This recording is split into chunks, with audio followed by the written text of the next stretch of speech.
I have to put a premium on brevity.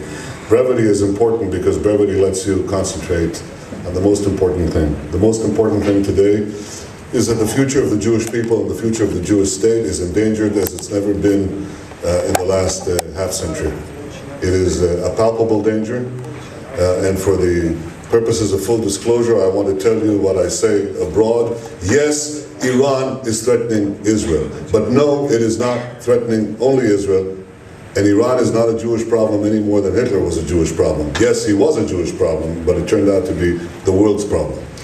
The Islamic militancy that is gathering force in the Middle East and in the world is composed of two streams that compete with each other. Who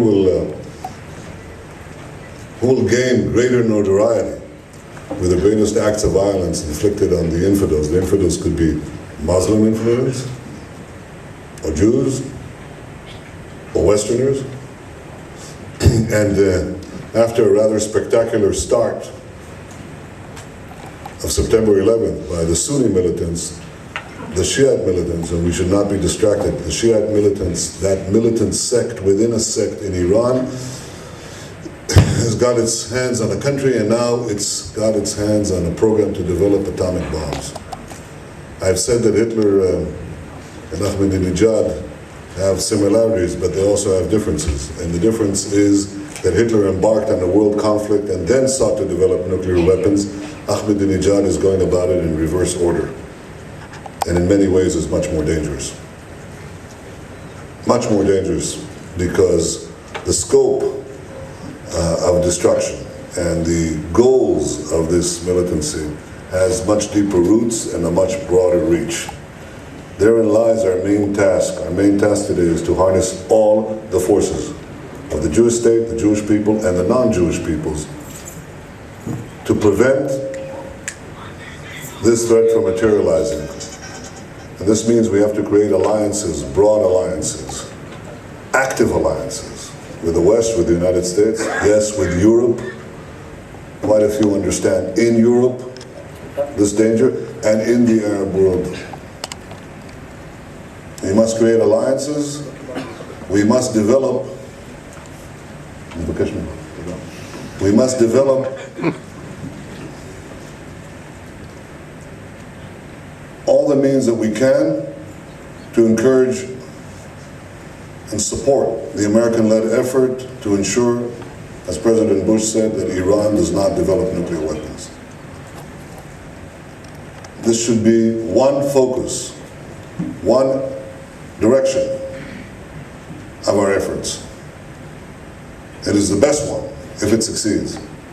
But because there's no guarantee that it will succeed, we also have to have a parallel effort to do everything in our power to prepare our defenses so that the Jews will be able to defend the Jews if they need to. There are a variety of ways to prevent this calamity from taking place. Many have not been tried. Political ways, economic ways that have not been tried and should be tried. But we must work on two parallel streams.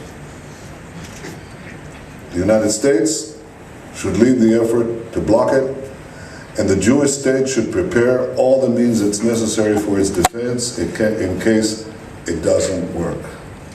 I said that it's 1938 and Iran is Germany and it's racing to arm itself with nuclear weapons. There is one difference. The difference is that in 1938 we didn't have a Jewish state. We do today. And we must use the powers that we've amassed and re-amassed for our people to make the Jews no longer defenseless and able to shape their destiny and protect their future. This is the most important thing that we can do today. Of the many things that you'll be discussing, have been discussing, this is the most important thing. Everything else is secondary. Everything else is tertiary, quaternary. Everything else must serve this. Can we have, in the life of people, in the life of nations, can we have an overriding goal that subsumes and subordinates all others? The answer is yes, there are those critical times. This is one of them. This is what we should all be focused about. Thank you very much. Toda rabah.